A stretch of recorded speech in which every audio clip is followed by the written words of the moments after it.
Hi, this is Misbah, and you are watching Wisdom Dose. Welcome to Element-2, how health and safety management systems work and what they look like. In this element, we are going to explore the framework that underpins effective safety management in any workplace. We'll see that having good intentions isn't enough. Without a system in place, safety measures can become uncoordinated, inconsistent, and ineffective. We'll break down the structure of a safety management system, understand its benefits, and see how it can be linked to a globally recognized model for continual improvement, the Plan, Do, Check, Act cycle. This knowledge will help you not just in passing the exam, but also in designing or improving systems in any workplace you work in. Learning objectives. Before we start, here are our learning objectives for this element. First, we'll define what exactly a health and safety management system is, what it includes, and what it does not. Second, we'll look at the benefits of having such a system, why it's worth the effort to build and maintain one. Third, we'll break down the Plan, Do, Check, Act model. This is important because it's a structured way to think about safety and is used in many internationally recognized standards. Finally, we'll outline the common elements that you would expect to find in a well-designed safety management system. Throughout, we'll connect theory to real-world examples so you can visualize how it works in practice. 3. What is a health and safety management system? A health and safety management system is an organized framework that helps you identify, control, and reduce risks in the workplace. Think of it as the operating manual for keeping people safe. It sets out policies that state your intentions, procedures that detail how you'll do things, roles that define who is responsible for what, and resources, whether financial, human, or technical, to make it all work. The key point is that it is systematic, not random or ad hoc. And importantly, it's not a one-time activity. It's based on continual improvement. This means it must be reviewed, updated, and improved over time as new risks are identified or as better control measures become available. 4. Benefits of a health and safety management system. Why should an organization invest time and money in building a health and safety management system? The benefits are significant. First, it reduces accidents and ill health. When risks are identified and controlled systematically, fewer people get hurt or sick. Second, it improves legal compliance. Laws and regulations require certain safety measures, and a good system ensures these requirements are consistently met. Third, it builds a positive safety culture. When safety is managed well, workers see that their well-being is valued, and they are more likely to participate actively in keeping the workplace safe. And fourth, it enhances the organization's reputation and efficiency. Clients prefer doing business with companies that are reliable and responsible, and fewer accidents mean less downtime, fewer disruptions, and lower costs. 5. The Plan, Do, Check, Act model.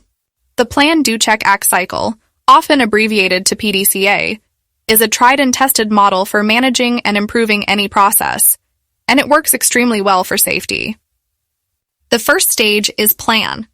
This is where you identify hazards, assess the associated risks, and set objectives to improve safety. Next is Do.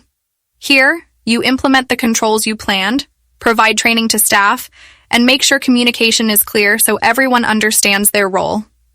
Then comes Check. You monitor how things are working, carry out inspections, audits, and investigate incidents or near misses to see if your controls are effective.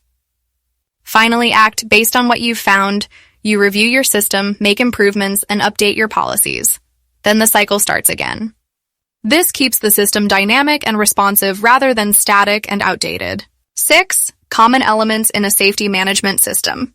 While the details vary between organizations, most effective safety management systems contain these 5 core elements. First, policy and leadership commitment. A written statement from top management that sets out safety goals and demonstrates genuine leadership support. Second, planning and risk assessment. The structured process of identifying hazards, assessing risks, and deciding on control measures.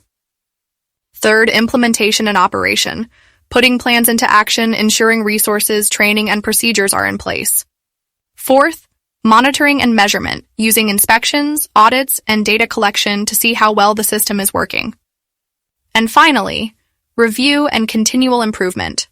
A formal review, usually by senior management, that evaluates performance and decides on changes to improve the system further. 7. Linking elements to Plan, Do, Check, Act. This slide shows how the common elements we've just discussed fit into the PDCA cycle.